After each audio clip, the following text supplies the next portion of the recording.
been touching your body for so long. It's got your energy, you know what I mean? Okay. Like all of that. Yeah. But that's what I was thinking. I'm like, oh, that's interesting because, you know, this kind of seems woo-woo to me, right? Because we've never been introduced You just to made it it at all. work like a magical. I know, because I'm freaking magic. sorceress over here.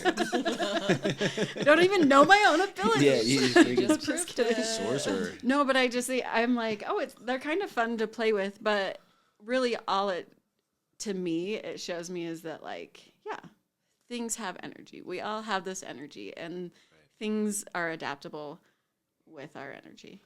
Well, it's funny because I sent, yes, it does. Thank you. Did I cut you off? No. I would like to speak now. Give him the Please call. freaking raise your Yeah. hand. So I sent the videos of that.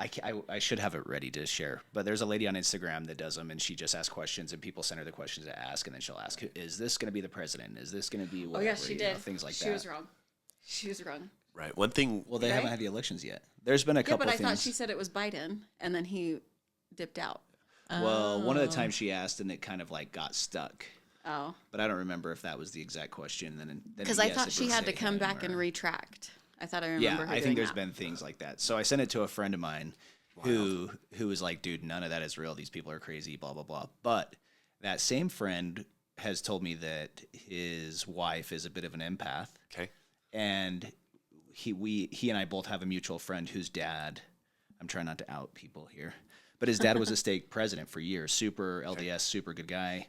And so our mutual friend's mom, but this friend that said that's all fake, who has the empath wife, told me that our mutual friend's mom and dad, the dad went like on, he Mom's would go, empathic.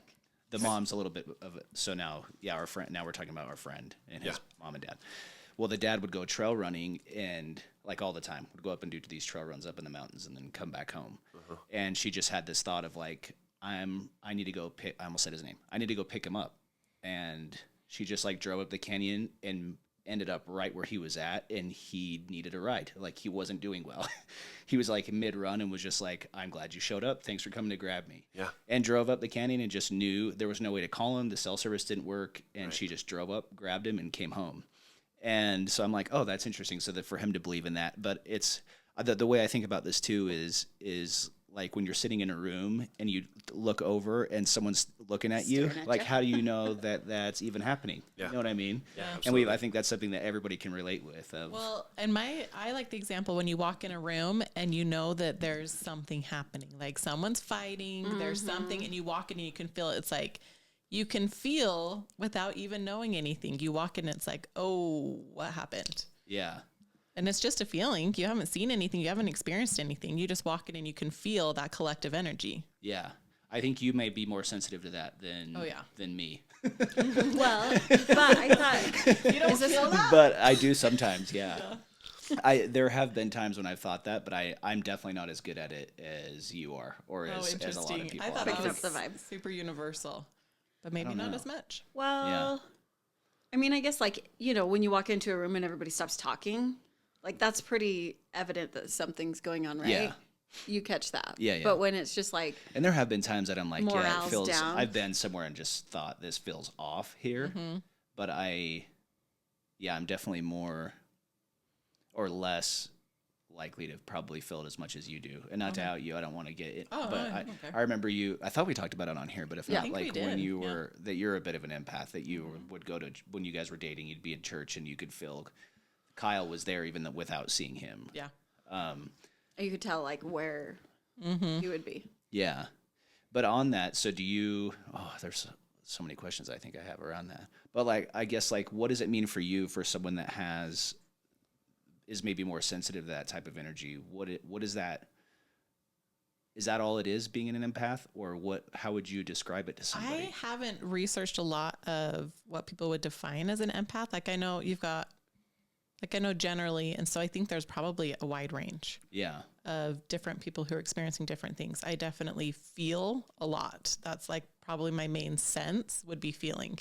So that's why when I walk in a room, I'm immediately feeling how different people are feeling, and generally, and like watching groups, it's paying attention to, it's their energy and the way that they're feeling. Yeah. So it makes it harder sometimes for communicating, because I'm like, it's the feeling. It's not. Yeah. I can't give you all of the details. It's just, this is how it feels. Yeah. Or sometimes I'll be like, hey, you need to check on your brother or whoever is like, he doesn't feel very good. Really? I'm like, literally. And he'd be like down, not close to me, but I'm like, you got to check on him. There's something off. Yeah. So. And you recognize that. Yeah. Yeah. Yeah. I think you have a better way of describing it too. Like last week when we were talking about, you said empty heaviness, or this heavy emptiness. Mixie, I'm not that good. But as soon as you said, I was like, ding, ding, ding, like that is how I felt. And I couldn't describe how I felt about it. But you nailed it on the head. I'm like, oh my heck. But it's nice anyway, I was listening to it today. It's like, yes, that is exactly what I feel like a little kid in a lot of ways, that I'm just like learning how to, at 40, express my feelings and see how I think about things. But speaking of these things, so you guys showed us, Kyle got you a crystal that's on a necklace that you can wear. Yeah, he brought it. And you did? Yeah. So part of that was, so there's been different times in my life where it's affected me more than others, the emotions, the empath types of things. And I'm not entirely sure what it is. I don't know if it's when I'm not doing well, but it'll be harder for me to realize what's mine and what's not mine. So for example, we'd be at a basketball game and all of a sudden it was like, I'd have all these feelings and I was like, why? Like, I'm not experiencing anything. And then suddenly I'd have to stop and like think, oh, okay, yeah, this isn't mine, and try and like, okay, protect, block, shield, whatever, so that it's not being affected by other people. But it took a while to realize it's like, oh, I'm bringing on other people's things, and I'm a mess at sporting events. I'm like, I just put my sunglasses on because I just cry. And it's not negative emotions, but I'm watching these kids cross finish lines, and it's like my favorite. They're so sweet. And like, I can see their parents cheering them on, and that energy exchange between the kid and the parent makes me cry every time. Really? Stop. I do that. Do you? Like performances or anything, and I'm just up there like so proud. And it's not even my child sometimes. All the time. Gestures against the opposing team for our children. I'm like, they do so good. I'm so proud of them. I'm like, they are not on our team. They like, do not cheer. They were so good. They're fourth grade. Come on. Yeah. You gotta hate on them still. No, okay. So you have this necklace, and you probably can't see it here, but it has on one side, it's a triangle on the face of it, and the triangle is pointing up, and one side it's pointing down. So explain. So it's called the Star of David crystal pendant. Okay. And it is just like the Star of David. It's two triangles inverted on themselves, cut into the shape of a triangle.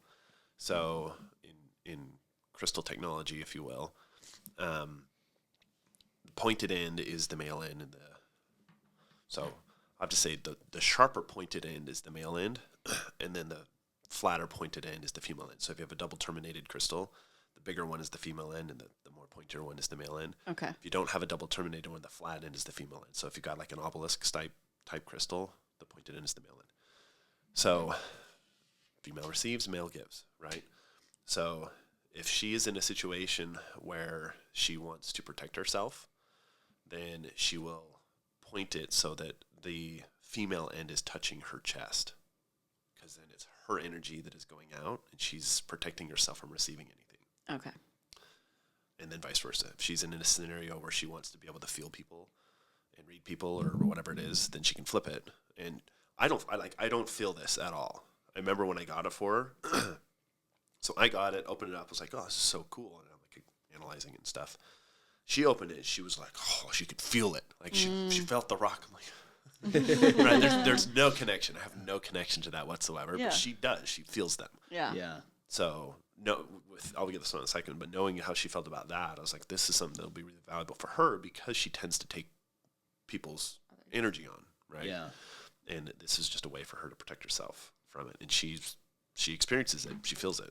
Yeah. So I have to be in a place where I can handle it, or like, especially going through all the faith transition stuff when I was struggling and trying to figure things out. And it was like, I can't handle other people's stuff right now.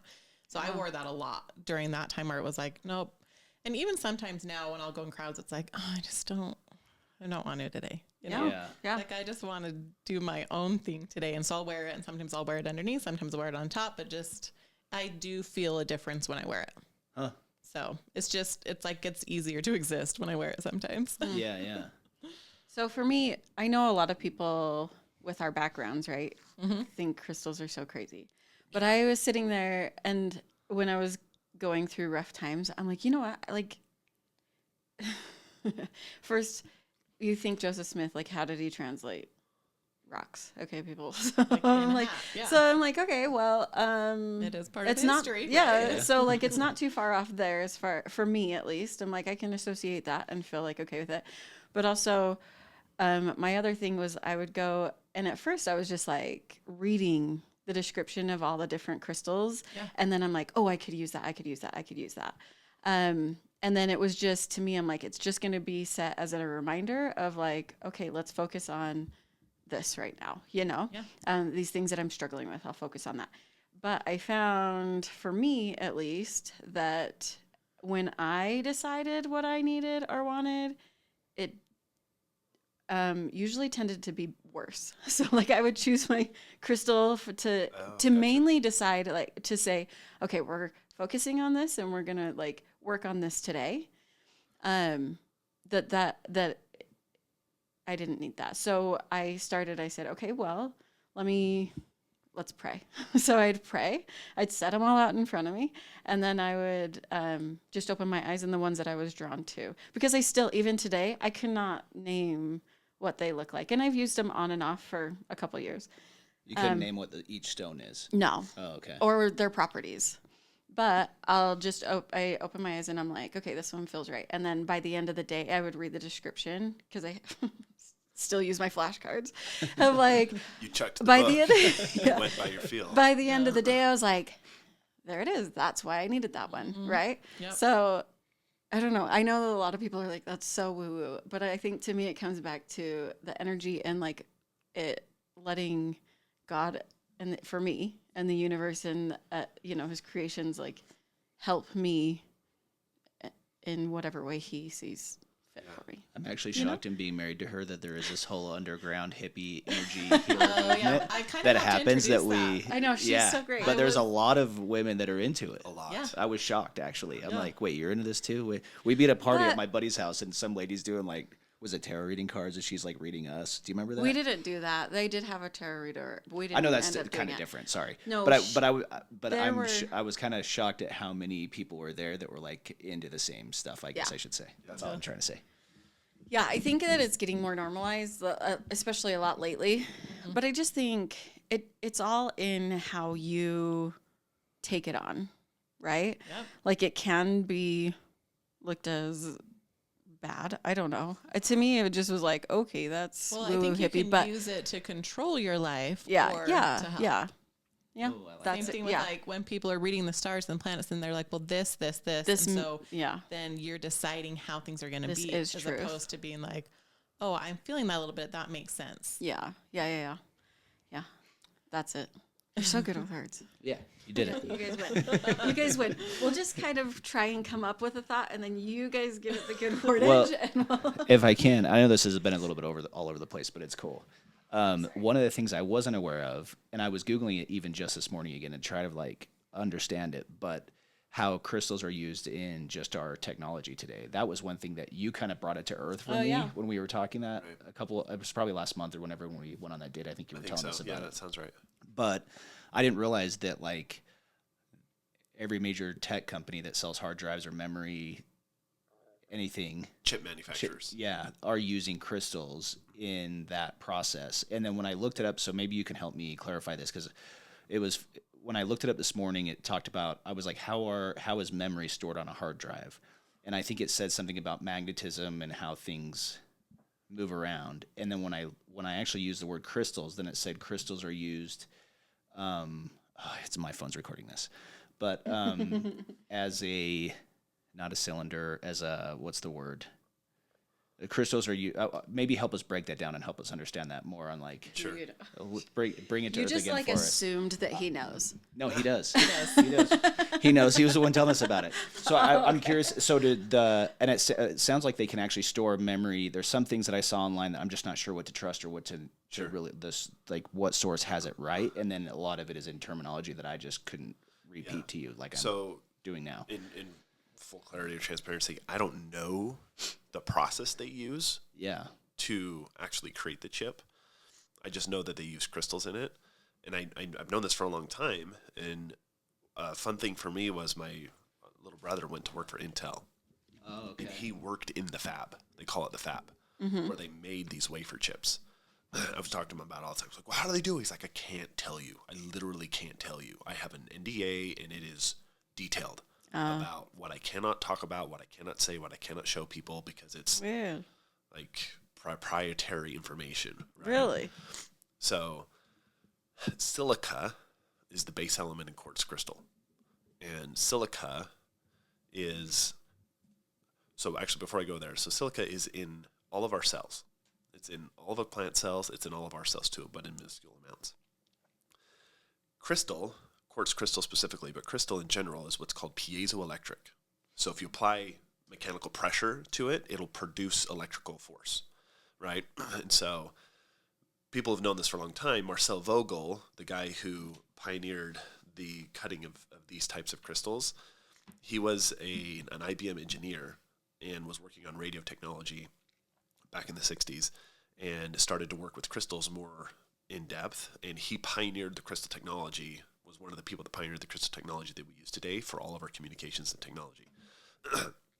And what he found was that crystals could store information, they could transmit information, and they can transmit power. And he has lots of anecdotal stories about what he was doing and testing them, and you can charge them with energy, and then discharge that energy into objects. And this kind of goes back to our original conversation about like the dark side of things. There's a long history of objects being charged with energy, right? Charged with some sort of magical power, magical energy, right? Totems and talismans. I have a book that's called Totems, Talismans, and Crystals. It was written in the 1800s.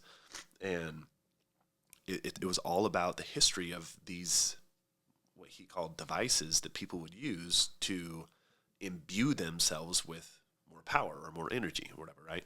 So he would use crystals, and he would imbue objects with positive energy. He always used positive energy, different things. One of the stories he tells is that he charged it with, he focused on it for a long period of time and filled it with as much love as he possibly could. And then he went back to work because they were working on this together, and he pointed at one of his colleagues, and it knocked him out right on the ground, and was gone. It was out, unconscious for a while. So anyway, there's some really interesting things as far as that goes. As that technology expanded, crystals became the source for powering our electrical infrastructure in the world today. So what Intel does is they will grow their own quartz, okay? And that quartz they grow them in all these different places in the fab and stuff, and then they'll cut them into millimeter, like tiny little wafers, and then those wafers go into chips, and they hook all the different stuff to it and program it that way. So that's the extent of my knowledge of how they make the chips. I just know that they use crystal. They use quartz crystal in the chips that power our technology. So this so my iPhone's recording this right now, but the Google had my search saved on my iPad. So this is what I read this morning. Quartz crystals are used in oscillator circuits to create a precise frequency for electronic systems to function properly. So this is on Google. This ensures that electronic devices can operate in sync and transmit data accurately. And so hold on a second. Yeah. You just read that crystals transmit data. Yeah. But that escapes people's minds for a second, right? Like this transmits data. It's crazy to think about. But what you're talking about there is something that's this big. Tiny. It's tiny, right? What could this do? Yeah. If we knew how to use it right. Okay, tell us about, what is that one? So this is quartz crystal. Okay. And it's a Vogel cut. Okay. Marcel Vogel was the guy that developed it. And you can look him up. He's like the crystal guy. Side note, crystals, it's just like with your diamonds, right? The clearer they are, then the more pure they are. Okay. So this one, it looks like glass because it's so clear. So also it's going to be more pure and theoretically more. Any crystal that has color in it of any kind would be qualified as an impure quartz crystal. That doesn't mean it's bad, but all the pinks and the turquoises and the blues and the whites in a quartz, there's lots of different kinds of quartz crystal, right? Yeah. It's just an impurity in it, but a pure, clear as glass crystal is pure quartz. There's nothing else in it. Some interesting things. So she had mentioned glass, and you had brought up some of the religion stuff. I just want to segue into that a little bit because I think it's germane. So there's a long history of crystals in religious traditions all around the world. So the Christian religious tradition going back to Noah. So I don't know if you guys have read the Book of Enoch or any of the old stuff, but one of the things that was talked about is how the ark had light because it rained. It rained, right? It was always dark, right? Until the actual storm stopped. But in the books, it talks about a stone that Noah wore around his neck or that he would place around the boat. There's a few different texts that talk about it, right? But the stone emitted light, but it was ambient. It wasn't like this, right, where the light's focused here. It was ambient. It was everywhere all at the same time, but it came from this crystal that he wore around his neck. So there was some kind of technology that they were aware of or understood prior to the flood that enabled them to create those types of things, right? Well, what's the one? I'm really bad at my scriptures. I don't remember names, even with like movies and books, whatever. Anyway, the one where they were getting in the ship. Yeah, Brother Jared. So that's where I'm going next. Okay. Right? So if we try to be historical about this, right? So here's this guy that supposedly came from that same area where Noah landed. Yeah. Right? Very well may have known him. Yeah. If you're looking at the genealogies, right? He probably was aware of who this guy was. He at least knew his son Shem, for sure. The brother of Jared and his family, right? So Mahanrai probably knew these people, and they knew the technology, they knew all the secrets and the mysteries, right? Yeah. So they're gone and they're traveling, and they got across this huge body of water, and they don't know how they're going to have light. So he goes up and he's like, I don't know what to do. Well, you tell me what to do, right? The whole conversation with the Lord. Yeah. So in the book, it says that he made 16 stones that were clear as transparent glass. That's what the book says. Crystal, right? This is a Book of Mormon. This is a Book of Mormon. Yeah. Okay. So it's the Ether 3, right? So or 4. Anyway, he made 16 stones. He made them. Right? Like if we step back for a second and think about that, he made 16 stones that were clear as transparent glass. And then he went to God and said, touch them now and they'll glow. Right? So that could possibly have been just him believing that God could do anything, or he could have had prior memory, right? I know this is how this works. I can do this. And then if you imbue it with your power, then it'll do these magical things, right? So he makes these 16 stones. God touches them, and now they're glowing, right? They're producing light in a way that nothing else did or could. And that's one of the running debates about crystals is there is technology that can cause them to glow, right? Modern technology, but there's this other side of it that is, well, the crystal can glow of itself. And the Essene community, back in the time of Jesus, was one of the communities that talked about this type of power. They had crystals that could emit light and energy. So there's that side. There's that story as well. Then there's the breastplate, right? Aaron's breastplate. Okay, what's in his breastplate? 12 crystals. Which I didn't know. I didn't know that. All crystals, different types of. Not all of them are carbon. So diamond is a carbon-based crystal, right? This is quartz. It's not the same. They're different bases. Okay, this is a silica base that's carbon-based. So anyway, he's got these 12 stones in his breastplate, and he's told to cut them in a very specific way. So they're flat on the top, but they're diamond pointed. So it'd be like if you cut this off and put it in, it's flat on this way, but the points are going in. So what does that mean? The points are going in. The points so are going coming in too. It's receiving. Yeah. All of those stones are receiving information. Yeah. Right? Or it's data transfer, right?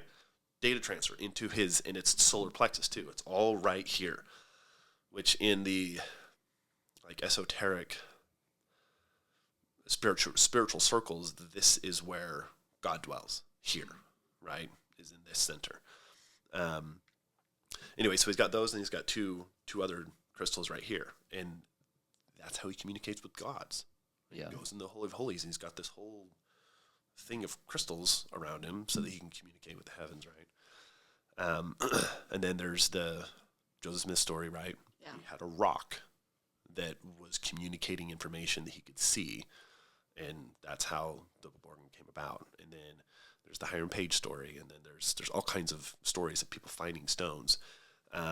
We can go to Native Americans. So the Native Americans have a tradition of seeker rocks. That's probably not the right word, but their shamans would always carry around a bag on their hip, and it was full of stones. And those stones could do things, and they could find things. So similar to dowsing, people would come to the shamans, go, my horse is gone, my cattle's lost, I can't, what's going on? Where's the hunt? Where are the braves? What's going on? So they would put the stones on the table, they would say a little prayer or whatever, and they would vanish. They would disappear. The stones would? The stones would. Okay. Yeah.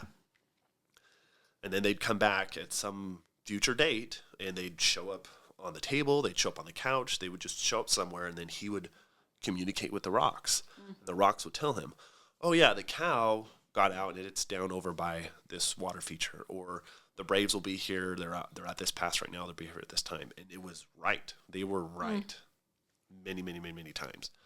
So what books are these kind of stories in? So this particular one is about the Native Americans. It's in a book called The World We Used to Live In. Okay. And the writer talks about the ancient abilities of the Native American and their ability to connect to the earth and to talk to the earth and communicate with the winds and the energies and all those types of things, and the shamans and what they were able to do with their different tools and things. So yeah. There's several books too that talk about it, but this particular story that I had in mind came from that one, The World We Used to Live In. Okay. So turquoise, talk to me about turquoise, because you're talking Native Americans and they're like, everything is turquoise, right? So what's from the the books? It's not. Do you know? The turquoise wasn't. It's more ornamental.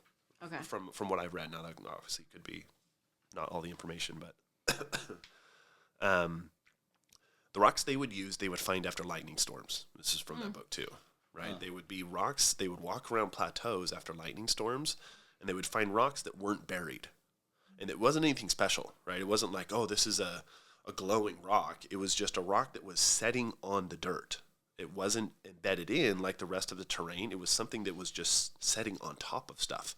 And they would go collect them, and then they would test them. And some of them were more powerful than others.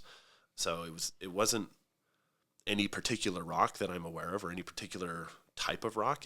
They were looking for a specific placement of the rock after lightning storms. Huh. Yeah, interesting. That is like interesting. It's like Mother Earth is there presenting it to you, like this is like what you're from the taking. gods. Oh, yeah. So one of the guys talked about how they would call to him. He would be riding his horse through the forest, and he could hear them. He could hear the rocks. So he would stop and just like wander through the forest and find, and there it is. There's this rock sitting on top of the dirt, not buried into it, and he'd pick it up and put it in his pouch.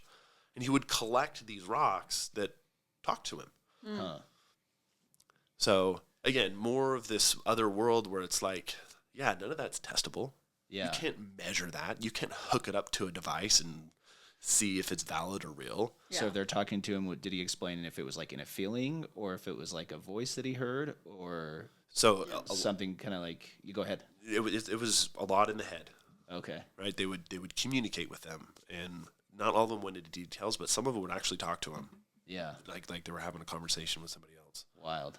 Just talk to the rocks. So yeah, there's the Mayas had rocks. The Chinese have rocks. There's a long tradition of stones in our history that is not really part of the way we live anymore, in communicating and connecting with the world around us by using this type of stuff.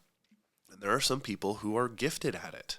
They can do it. They come that way. They can do it, and others can't. Yeah. And I find it fascinating that there are some things that we as a species are more inclined to accept because it's our experience. Yeah. Even though there's a portion of something in that experience that speaks to other experiences, we don't accept these other experiences because they're not part of our tradition or our culture, right? Even though, if we started talking to people about, look, this technology you use, it's crystal technology, right? Yeah. Oh yeah, but that's not the same thing as somebody being able to feel a crystal or being able to do it. It's like, well, your religious tradition says it is, and there's all kinds of other anecdotal evidence that that's a very real thing. Yeah. So anyway, that's just an interesting side note on crystals. Sorry. Go ahead. I was just going to read the part above. So that says quartz crystals and electronics, what I read before. But then above that, it says crystals are used in a variety of ways in technology, including as a data storage medium and to maintain precision in electronic devices. 5D optical data storage. This experimental technology uses femtosecond laser to record digital data in nanostructured glass. The data is stored in 5 dimensions, including size, orientation, and 3D placement. The disks could store up to 360 terabytes of data and last for billions of years. This technology is also known as superhuman memory crystal. So this is on Google. Yeah. It's cool. Data storage, right? And Marcel Vogel talks about how each of these facets this way is its own computer bank. So the more cuts you have on it, the more storage capacity you have. Oh, okay. To store information. Another interesting story about him, and you can pull him up right now. Actually, just Google it. So do Marcel Vogel, Marcel, Vogel, Hedges Crystal Skull, Hedges, Crystal Skull. This is crazy. So this is one of the most famous crystal skulls. Mitchell Hedges. I forgot his first name. Is that the one? Yeah, that's the one. Just do images, or you can do just images click too. on it. We'll go to his website. There you go. That's his, right? Yeah, he's dead, but there are people who carry on his work. Go back and just go to images. So scroll up. Yeah, it's not showing the actual crystal skull, but that's Marcel Vogel. Okay. So that's the Vogel crystal. So anyway, the Hedges. So just do that. Just do the Hedges, Mitchell Hedges crystal skull, or just Hedges crystal skull. Is this a better? I'll try this one since. How's that picture there? Does that look like it? Yeah. While it's pulling up, I'll start telling the story. So Marcel Vogel became very well known in the crystal community for his innate abilities to work with and communicate with crystals. All kinds of stuff with water and all kinds of stuff with power and electronics and some really fascinating things. But his real desire was to use them to heal people. So we started doing classes around the world showing how you could use crystals to heal our auras, to heal our energy, to heal our organs, to heal our minds and our relationships, and some really cool stuff.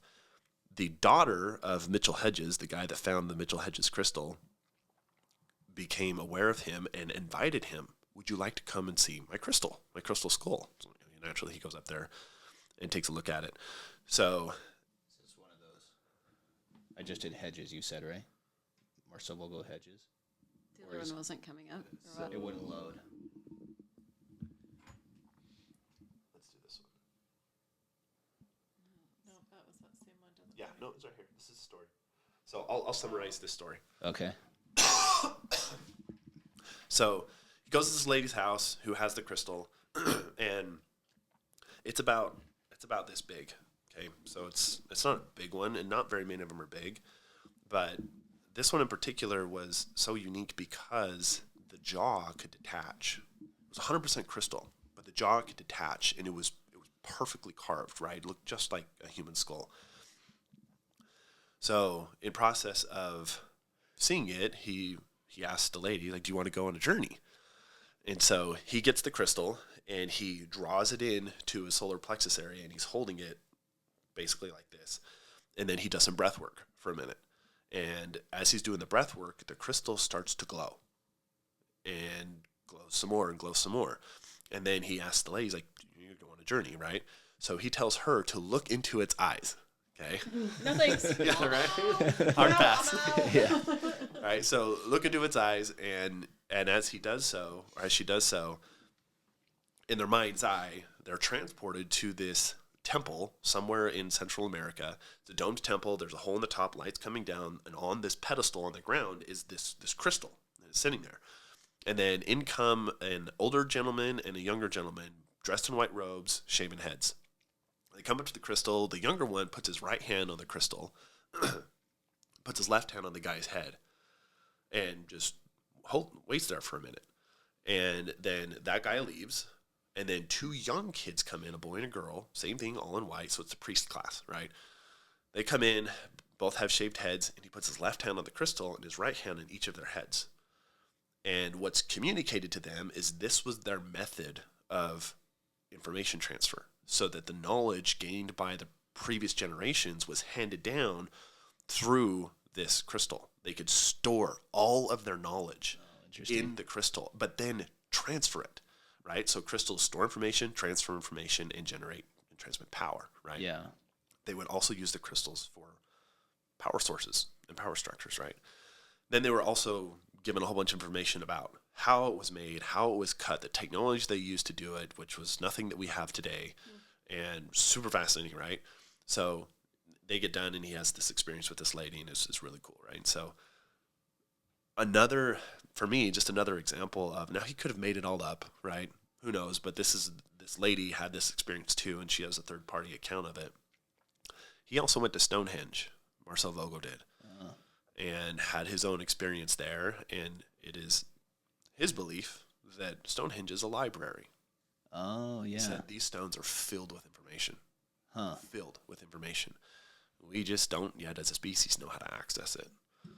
And he's like, I'm not in a position to divulge what's in there. But was he saying that he could get some of that information, or Yeah. Really? Yep. But they're not crystals there, right? They're just regular stones. I actually don't know what they're made of. Yeah. But there's crystalline properties in it. Oh, okay. In those rocks. Yeah, it's fascinating. And to that point, he talks a lot about the nature of our creation, and that since we have silica in every cell of our body stores information, generates power, and transmits data. Every cell of our body. And a lot of that's based on our experience, but it's a lot of subtle energies, right? We're picking up on all this subtle energy all the time, all around us. And he talks a lot about the importance of our minds being the antenna for the cells in our system. So I used to teach this to kids, but if you had, like, pull up a picture of a cell, like just Google cell structure or something. In school, when we're taught about cells, we're often told that the brain of the cell is the nucleus, right? That's the brain of the cell. But in biology, the brain of the cell is actually the membrane. It's the outer wall. So, yeah, just pull up that one right there. Okay, perfect. So the cell wall is the membrane, and the membrane has all these antennae on the outside of the cell wall that are reading the environment all the time. Is that what those little hair-like things are? Yeah. Okay. They're examples of it, right? Okay. And there's antennas for specific vitamins and minerals, antenna for specific hormones and all kinds of things that the cell is looking for based on what the manufacturing plant on the inside requires to divide or to create different proteins or whatever, right? Yeah. And so everything on the outside of the cell is the environment the cell lives in, and it's picking up on all the different energy that exists around that cell all the time, right? So these little antennae are always buzzing, and when they feel stuff or read stuff, then they respond to those buzzers with instructions inside the cell, and they tell the nucleus, do this, do this, do this. All these things, do that and the other, right? And he is huge on this being a metaphor for our lives, where our physical and energetic makeup, because our energy body works the same way, right? We receive a signal, and the energy body responds based on our perception of what is actually happening. And that energy body can start to break down and weaken based on traumatic experiences that we've had or beliefs that we had or whatever, right? And it starts to break down, and that breakdown then manifests in the physical because of the way it's engineered. I don't know how that works, right? Yeah. I don't know what that interface is, but Yeah. Marcel Vogel's point is your mind, not the physical brain, but your mind is the thing that dictates how these cells operate, because they're always looking at the environment, and because there's silica in everything, it's always reading information, it's always storing information, it's always transmitting energy.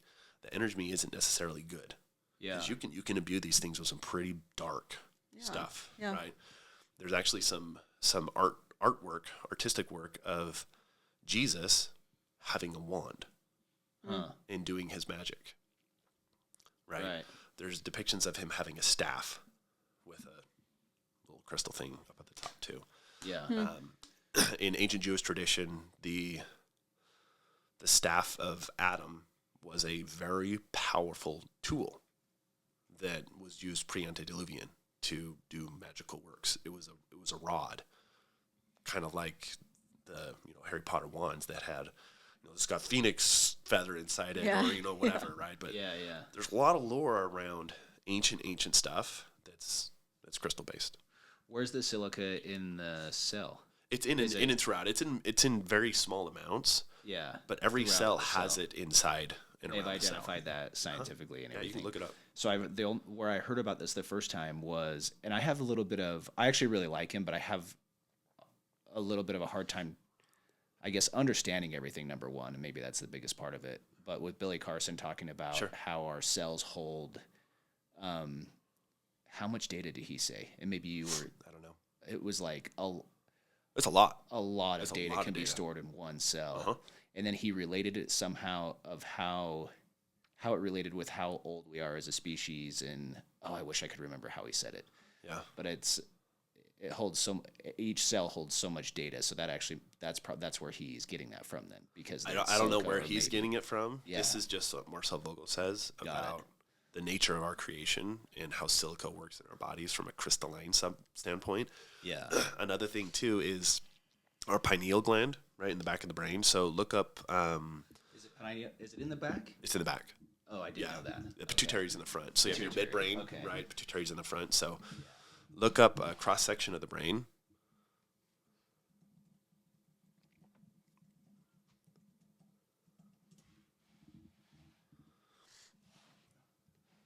Okay, that one's fine. So, yeah. Okay, so your pituitary's up in the front here, and your pineal's back over here. Oh, okay. Okay, and you have your corpus callosum, and you have all these other things going on inside there, right? So this image, if we go now and actually, we'll leave that up here for a second. Let me pull this up real fast. And I may have said this to you already, but.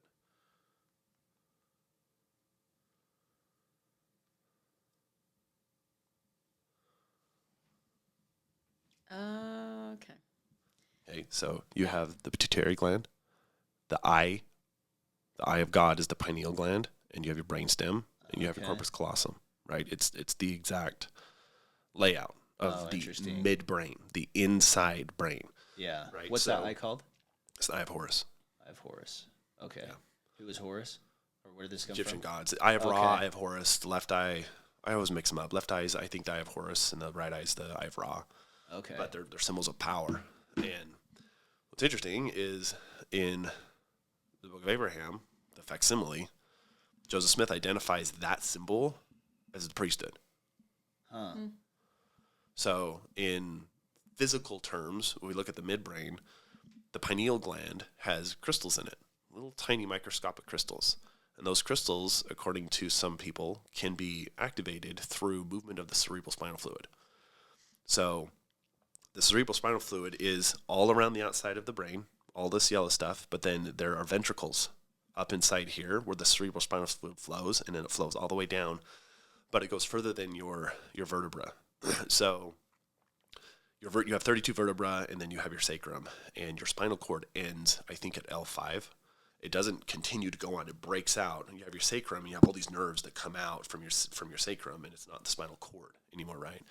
But the cerebral spinal fluid continues down into the sacrum, and there's a sac of cerebral spinal fluid in your sacrum. And that's at the lower part of your... Yeah, it's the base. So you have your butt cheeks right in the right in the middle. Right there. That's the sacrum. Okay, yeah. So there's a sac at the bottom of that, and that acts as a pump. And through specific breath techniques, you can move the cerebral spinal fluid up and down, and it activates the pineal gland because it exerts pressure on it. Okay. Right? So you breathe in certain ways, and it pressurizes your spinal fluid, and that pressurization puts pressure on the pineal gland. And what happens when you pressurize a crystal? It generates power, right? They're piezoelectric. Is this why breath work is becoming so popular nowadays, and people are claiming to have psychedelic experiences during meditation and all that stuff? Oh, interesting. And I've heard a bunch about it. I don't know how much everybody else has, but I've heard people are hosting like breathwork classes. It's become like a big thing in the past couple years. Yeah. But yeah. I've done years and years and years and years and years and years and years of breathwork, and this is stuff I've been aware of for a very long time. And it may just be the crystal thing or the dowsing rods thing for me, but I've attempted all of this related like new age enlightenment thing from inside the midbrain, and I have not found any kind of real results from it. There's some very interesting science being done around it. There's a lot of people who are studying the cerebral spinal fluid itself, how it's created. Like they're going to the beginning of creation when conception happens, and they watch the creation of that zygote, and then they watch what happens to it as it begins to unfold. The very first thing that gets created is the cerebral spinal fluid, or cerebral spinal fluid, and then the spinal column. It bends over on itself and creates that gap, and then it's filled with a lot of the amniotic fluid, original based stuff that carries a lot of information with it, right? And there's a whole bunch of stuff. I won't go down that road, but from a crystalline standpoint, there are just some very interesting anecdotal things related to the nature of our creation and how crystal can help to evolve us, if you will. Turn us into higher level beings, and not only internally but also externally, to actually use them to improve our lives, to improve the lives of others, not only technologically, right? So we don't have to rely on power from the wall. Right? Power comes inherently in the thing that we're using, but then also we can heal each other and we can connect with each other in deeper and more meaningful ways. Well, you mentioned the sorry if I'm skipping around too much here, but I remember hearing Billy Carson also talk about what was the thing you mentioned earlier? In Egypt they had why do I always forget the name of this freaking thing? Where power was generated. The pyramids? Well, the pyramids. Obelisks? What's like the case that they thought? This is the sarcophagus. What was the case you mentioned it earlier? The Ark in the Covenant. Thank you. Oh yeah. Okay. That it was basically a. He thinks that it was something used for power and power generation and everything, but that hasn't been confirmed officially. Not necessarily confirmed officially, but the box in the king's chamber is the exact dimensions of the Ark of the Covenant. Okay. So they think that's where it was stored. One of them. There are two arks. That's right. There are two. Okay. Yeah, there are two arks. There's the one that they carried out in front of them to, announce the host of Israel, and there was another ark too. Okay. And do you think they both had to do with power, or what did the book say? We don't have to say we commit to any. Yeah, I have no idea. Okay. There are people who believe that the Great Pyramid of Giza was a ramp pump. I don't know if you know what a ramp pump is. So you can look this up when we're gone too, but a ramp pump is a water system. So it's indisputable that the pyramid was flooded with water. Yeah. It's all over, especially in that grotto chamber, right? So it's also indisputable now too that the pyramid used to be surrounded by a wall that was filled up with water. There was a moat around it, right? Yeah. At that entrance level, the water would fill up and it would go down that horizontal or angled shaft and go into the grotto area. And there's a huge block that blocks the entrance to that grotto, but it could slide. So what would happen is the water would go in and would create suction, and it would go boom, boom. So if you look up a ramp pump, that's what it does. The water comes in and it creates exerted pressure, and it pulls something up. The rock comes back, water goes down and slams, and it pumps. Okay. Like people build ramp pumps today to push water from lower elevations to higher elevations. Yeah. Right? Okay. So, but what's interesting is you look at the grotto, and people have gone in and analyzed it, and there's two nodes on the sides of the grotto. And when water would come in, they've analyzed it, and water would come in, it would swirl in very specific patterns, and it would hydrolyze the water. So it'd separate the hydrogen from the water, and the hydrogen would go up. There's a small shaft from the grotto. There's a small shaft from the grotto that goes right up to the queen's chamber. So Now this is where theory comes in, right? Because you can't test this, but there's very clear that water was in the grotto area.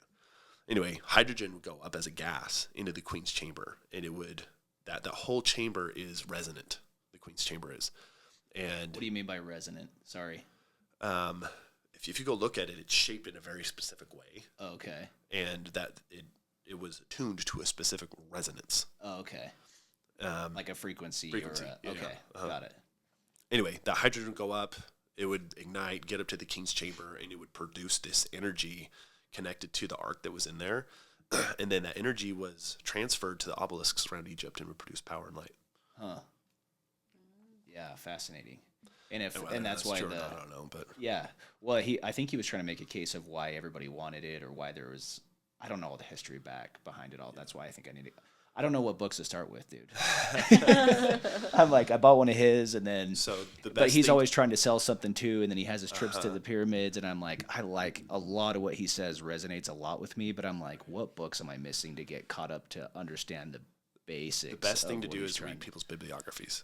Really? Yep, that's what I did. Okay. You find something you're interested in and read it, and then you go look at the bibliography. Oh, that looks interesting, and you read that one, and then go read some other in the bibliography. Okay. You end up just going into all these subjects and all this information that ends up coming back. It's kind of like an hourglass thing, right? You've got all this information down at the bottom, and it slowly comes up, and you get to this point where it's like you either think you know everything or you're going to have a breakdown, right? Yeah. Because it's like, it doesn't, what's going on, all this stuff, right? And then you'll have this moment of clarity, and it'll all click. And everything that you've just reviewed and gone through over the last however long you've been doing stuff, it clicks and it makes sense. Yeah. And now there's this new vista that's open. So now you're at the bottom of a new hourglass. Yeah, yeah. And then you do it again.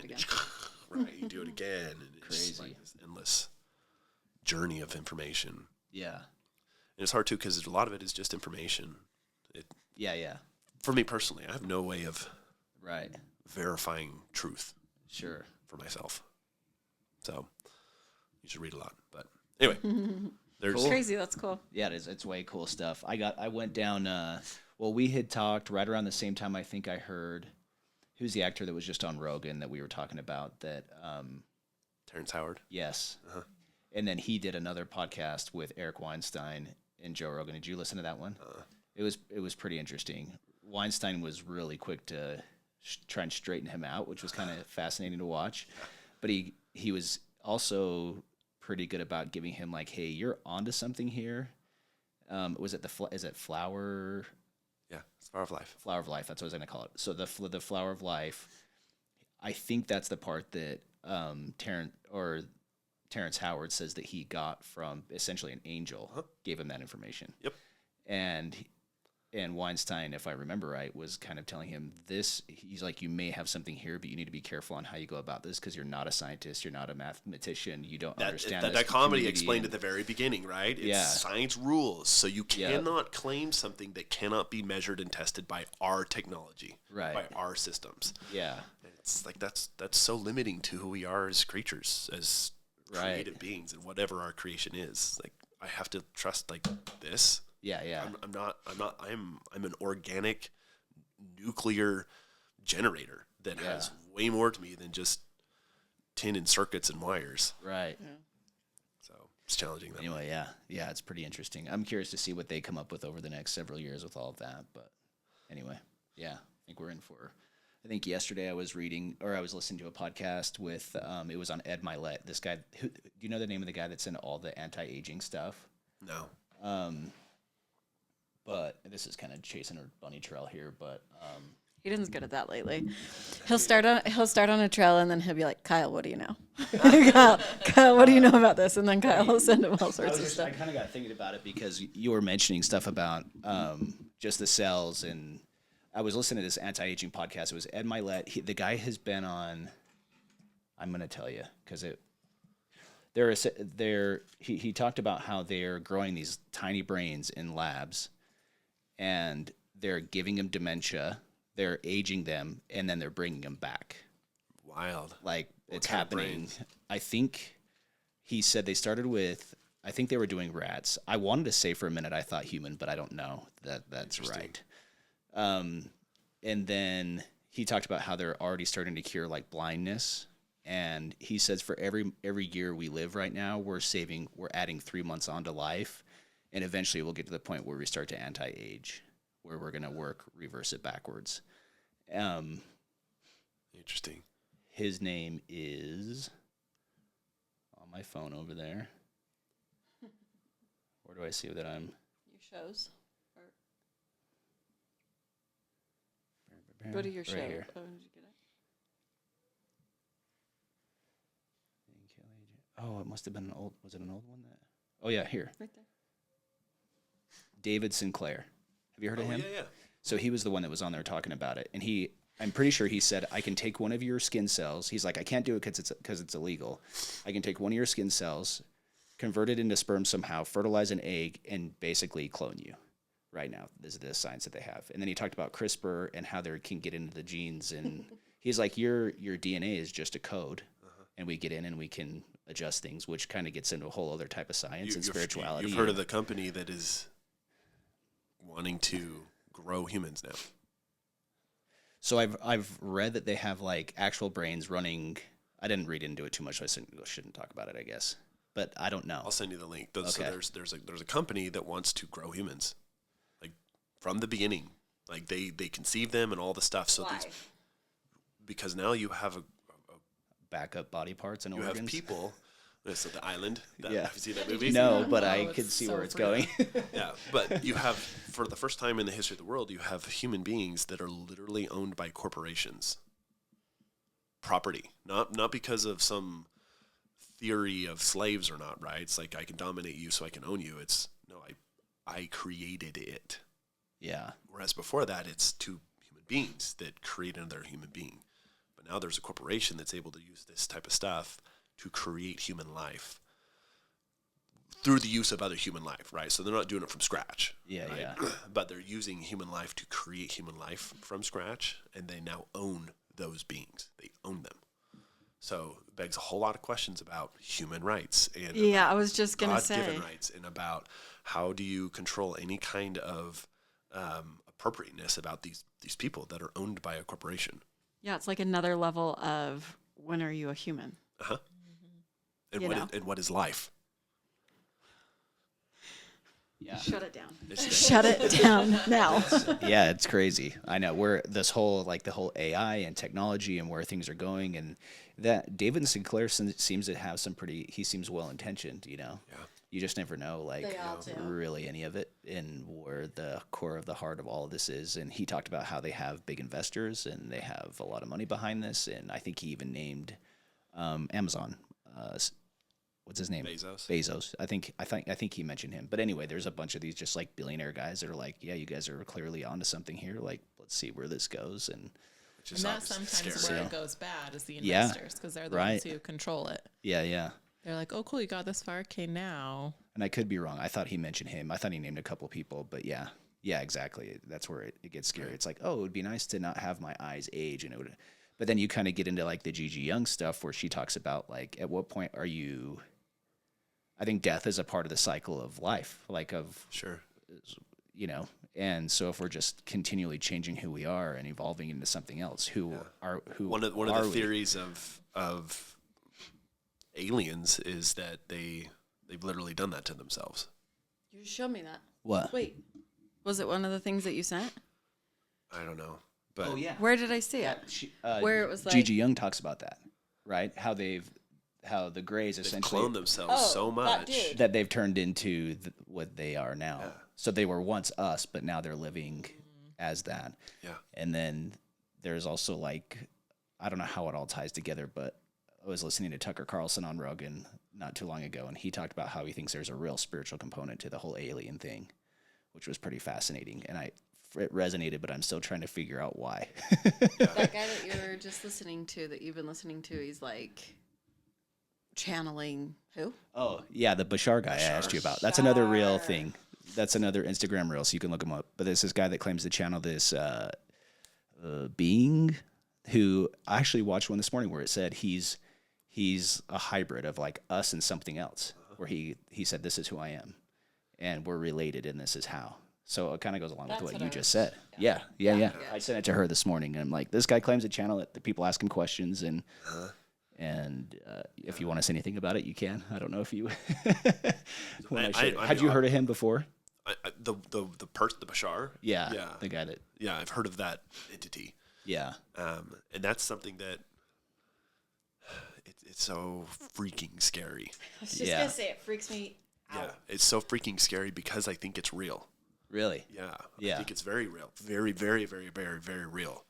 And one of the things that I would really love is to know and understand how to detect it and or have the same thing on the other side. Right? So another short story. Old texts, right? There's some old books out there, but one of them talks about Enoch prior to Zion being created and all this stuff, right? So he gets called as a prophet and whatever. And at the same time, if you remember the stories, there's this dark side that's being built up at the very same time as the light side's being built up, right? They end up having this huge spiritual war and stuff, and Enoch's told to go tell him to repent and whatever, right? So this is all the Watchers, right? The Watchers have come down and they've taught the children of men how to use roots and incantations and spells and witchcraft and sorcery and stuff that I think is real, right? Even to the point where you have transmuting people, like they turn into other creatures and they can transmorph into stuff. And this is where vampires and werewolves come from. Anyway, so all this dark stuff is happening. So he goes, and as he's going, they're all trying to attack him and stuff, but he's surrounded by fire and light. They literally can't come close to him, right? So he goes and he walks down and goes into the center building. And as he's walking through the center building, it's just darkness everywhere. There's all these demons, whatever, and he goes up to this dude that's sitting up in the main chair, and they start having this conversation. And eventually Enoch stops talking to the guy, and he starts talking to the being that's next to him. Oh, really? Yeah. And the guy goes, "Oh, you can see him?" He's like, "Yeah, I can see him. Wow. I know what's going on here." And he starts having a conversation with the beings, but specifically one with the beings that are behind this physical person. Interesting. Right? And they have this conversation, and then the being, whatever. Anyway. Yeah. The conversation's long and whatever, but to me, I don't know how to say this gently, but survival on this planet, I believe, is going to come down to human beings being able to fully understand the spiritual nature of our creation and experience it in a controlled way. Huh. We have to know what is going on outside of our physical senses. Yeah. And be able to be very clear about what's real and what's not real. What's from our minds, what's from our historical experiences, what is from all these other entities that are out there, and what's from the good, right? Yeah. And not only being able to communicate with them, but then also to have within us that charged, enlightened spiritual power that can keep that stuff at bay, but also to create places of peace where, and by peace, I don't mean like it's this flowery, rosy, it's all nice. It's like, no, it's peaceful because we have enough power to keep the dark at bay. Yeah. And we know what the rules are in that community for maintaining peace within. Because a lot of times it falls apart from within, right? Yeah, yeah. That's my opinion. I don't think technology is going to save us. I don't think advancements in even crystal technology or anything like that will preserve humanity from all this AI stuff and all this transhumanism stuff and whatever is going on with the alien thing, like whatever that is. Like Nathan Reynolds is like, these aren't necessarily aliens, but these are creatures that have been here for a very long time. Yeah. And they're not necessarily from outer space, extraterrestrial, but they've been here for a very long time, and they have their technology and they have their stuff and whatever, right? So it's like whatever that is, whatever's going on with these other creatures and these other beings that are here and are apparently showing themselves, and some of it's corporate related. It's not necessarily these beings. Anyway, I think that we have to figure out how to transcend all of that spiritually. Yeah. Because that makes sense to me. That's really where the power is. The power is not in technology. The power is in the evolution of us as a species, as a human being, to where we are the light, we are the intelligence. We can go through all the different levels and dimensions of existence and exist in them and know them and understand the rules. So this is more Joseph Smith, but he talked a lot about how if the elders of Israel ever overcome, they have to understand the rules that govern the spiritual realm. That's a very interesting phrase. Right? Yeah. Regardless of what people think about it, I think that concept is right. Like, we are spiritual beings, and spiritual isn't necessarily theological or religious, right? We are more than just the flesh, and so we got to figure out what that is and how to master it. How to be masters of our creation. So we're not duped. We have power over this technology that's, I think, soon going to enslave us. And it feels like it is already. I was going to say, all tied in. Already. We're all part of our phone and our iPad. Yeah, I mean, Elon Musk, right? He's like, we're already cyborgs. Yeah. Like, what the next step is a logical step, right? We're already connected to the hip to all this technology. To have it implanted in us is a natural, logical next step. Like, what's the problem here? Right. But we're already doing it. But at what point are we done playing God? Like, we're creating other humans. We're putting chips in ourselves so that we are certain ways. Like, that's where it all is scary to me. Yeah. It's cool, though. It's cool. It certainly is cool. What they can do. It's cool. It's kind of cool to research. Quantum computers and nanotechnology. And unfortunately, the history of the world says that inventions and technology are used by the powerful to control everybody else. That's how it is, right? Whether it was roads for Rome, right? They controlled the world with their technology, not for the good of other people. Right? Yeah. Same thing in China with gunpowder. Like, anything that's ever been invented that is a source of power has never been used to the benefit of the population. Yeah. Ever. It's always been used by those who have it to control everybody else. Yeah. So unless we have a benign oligarchy right now, then I think we're in for some pretty terrible stuff. Unless we can overcome it spiritually. Yay. Yeah. Cool. Is there goodness and light or anything good to look forward to, Kyle, to help us? Well, I think to his point, like what he was saying, he's like, but we have to do the work. And we have to be the ones that are like not buying into all of the crazy and all the new I mean, it's pretty cool and exciting, but really it comes back down to our spirits and figuring out, okay, what are we supposed to be doing here, and working hard at making sure we're as well off as we can be here. Yeah. Not here. I like it. Well summarized. Thank you. It scares me so much. Yeah. I mean, I don't know how to answer your question. Yeah. It's hard to find that light in the world we live in. It is for me. I'll speak for me. It's hard for me to find that light because I don't see it. I look all the time like where could I go? Like, where could I take my family where we could not be a part of this, but also not, turn into dust eaters. Yeah. Right? It's like, to me that's not life either. Dust right? eaters. I don't want to live my entire life just trying to survive. Yeah. Because that's not existence either. What's fear? I'm going to pee my pants. I'm so sorry. Should we pause this or do Well, we should probably finish We can probably finish up. It's 2 hours But right now. We're in. But Okay, I'll say this, though. Goes I'll so say fast. this. I do feel like the potential for obtaining the light that's required to overcome the darkness is inherent within us. We have been so deeply entrenched in the philosophy of those who are in control that it is very difficult to get to that light. Because there's so many things that come in that say, well, that can't be real, or that can't be true, or you shouldn't be doing that, or you shouldn't be doing that. Our sources of authority and our sources of influence that we have as a species, right, been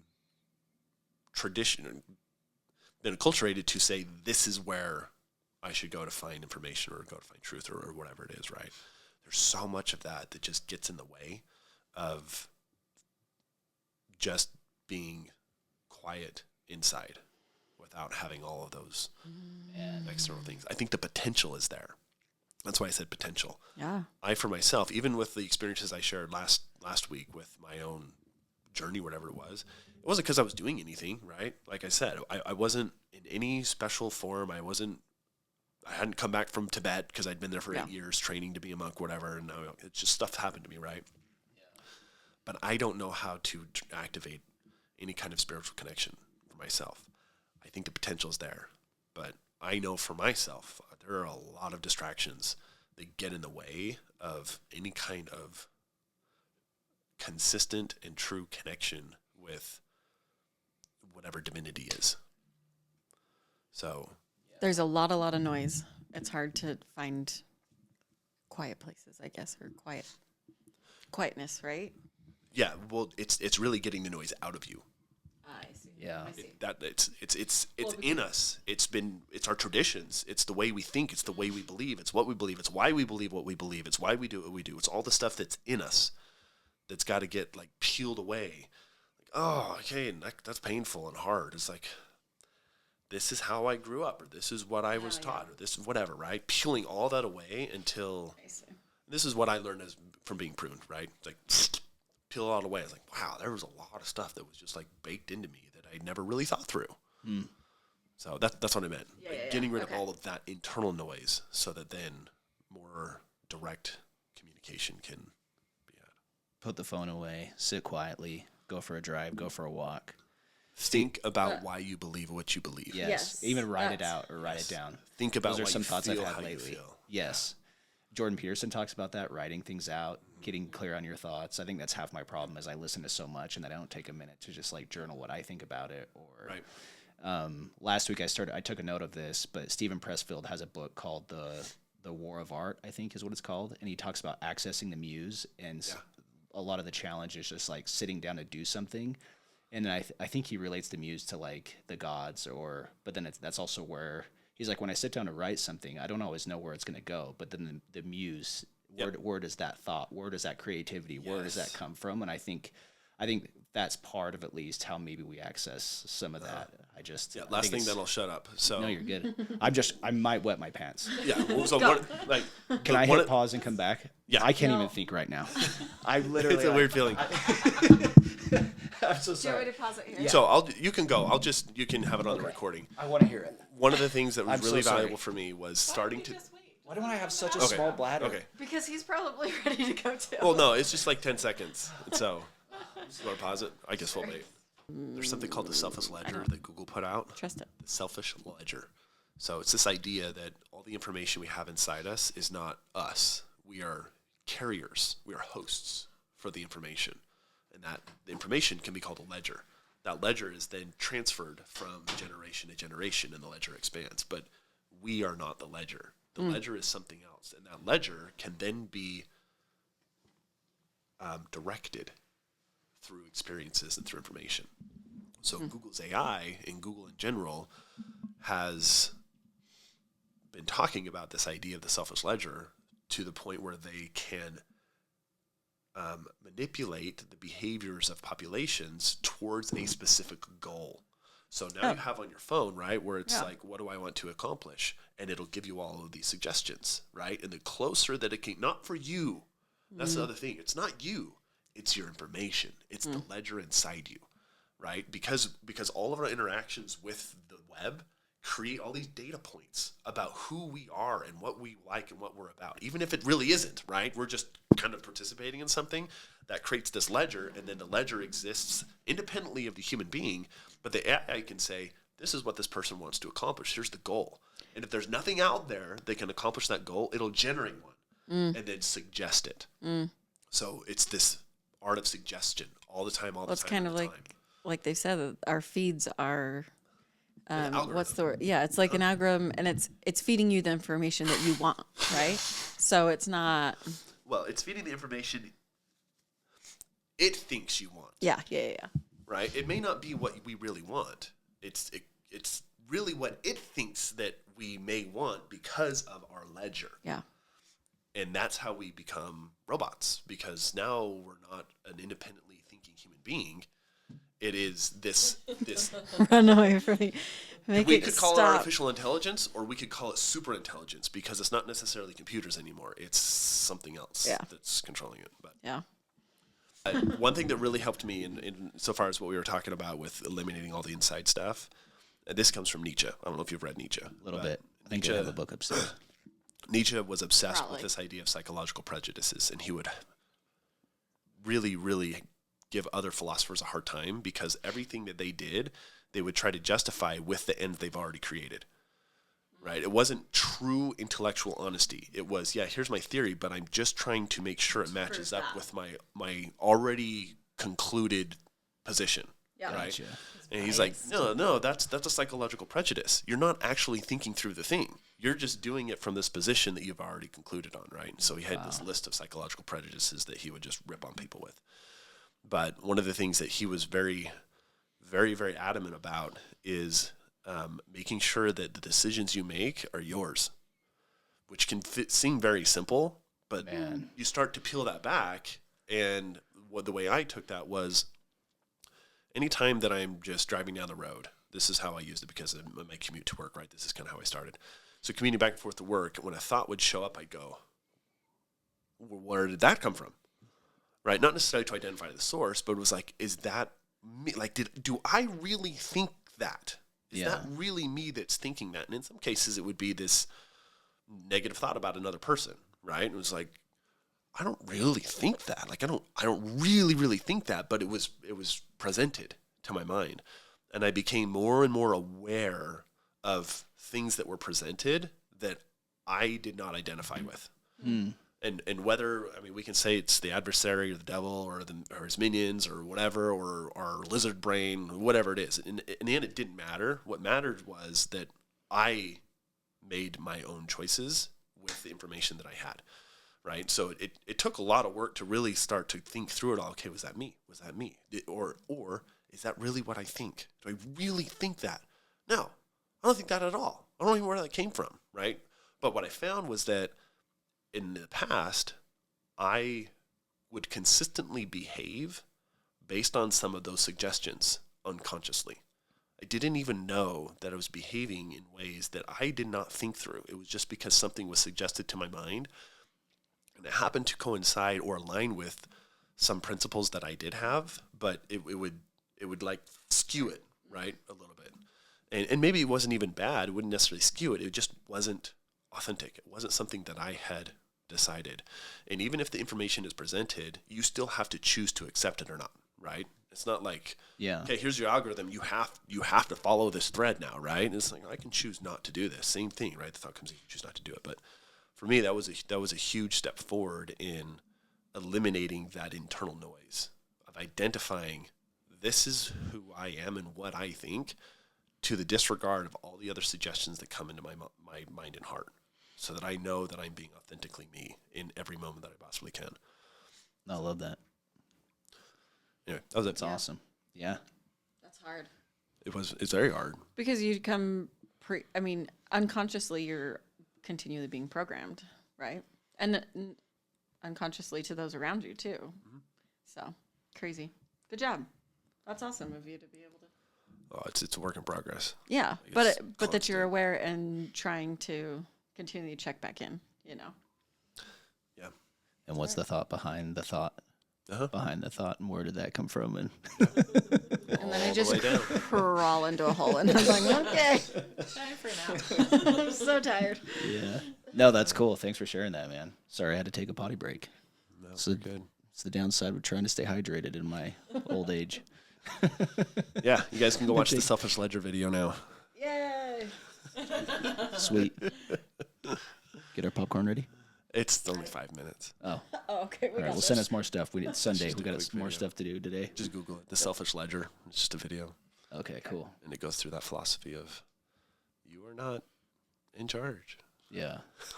Interesting. We are going to suggest who you should become. Yeah. So. Anyway. We are like computers. I know. It's interesting. Yeah. All right. Well, thanks, you guys. Yeah. Thanks awesome. for Kim, did you have anything to add to that? I'm good. You sure? Yeah. All right. You guys are awesome. Thank you. Yep.